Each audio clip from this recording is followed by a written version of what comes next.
Hey guys, today we are going to talk about water. Hayley from Mr. Martin's class is curious as to why water is good for us, which is a great question.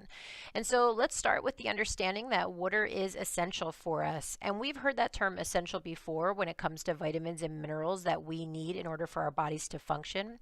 And those vitamins and minerals we have to get from the foods we eat. And so our bodies are unable to make all of what we need, so we have to consume. Water is very much the same way. We can make a little bit, but we can't make enough for us to survive. So we have to take it in through drink or through eating. And so let's take a little bit, look a little closer to understand why that is. And so first, the amount of water we need depends on our physical activity levels. So basically, how much is our body moving? We talked about this in regards to the foods that we eat and how much we need to eat day to day. It's the same for water. If we are moving around a whole lot with really vigorous activity, that's going to require more water consumption. It also depends on the temperature outside. Hot temperatures like what we see and experience here in Arizona causes us to require more water intake.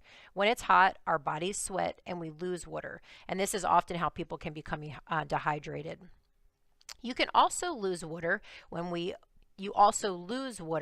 open our mouths. So singing, teaching, cheering, yelling.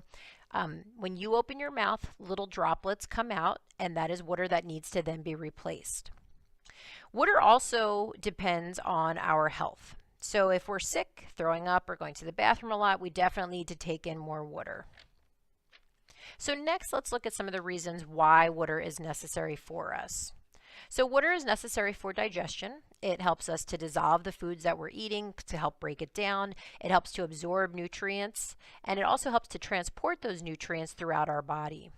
Water will then regulate our body temperature. It prevents dehydration. It protects our spinal cords and tissues and organs. And it also will help us remove waste from our body so that we're not hanging on to things. And we talked about that with food digestion as well.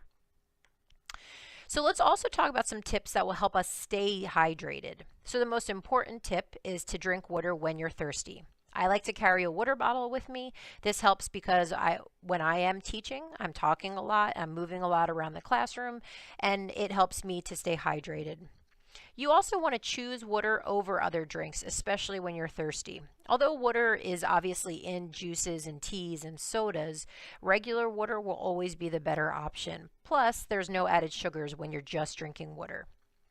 And so the last tip there is talking about if you really don't think that water tastes very good, you can always add fruits like berries, oranges, or lemons to flavor your water. And you can even add a vegetable like cucumbers, which gives you a little bit of a different flavor.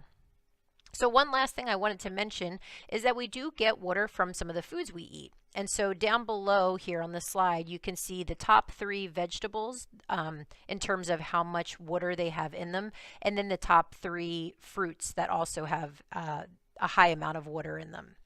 And then lastly, if you're still curious about why water is important for you, you can check out the video that's shown at the top of the slide, what would happen if you didn't drink water. And I included that in the Nutrition Education Companion playlist that is also on my YouTube page. So hopefully, Hayley, that answers your question. I really liked that one a lot. It gave me a lot of good information, and I hope it did for you too. See you in class.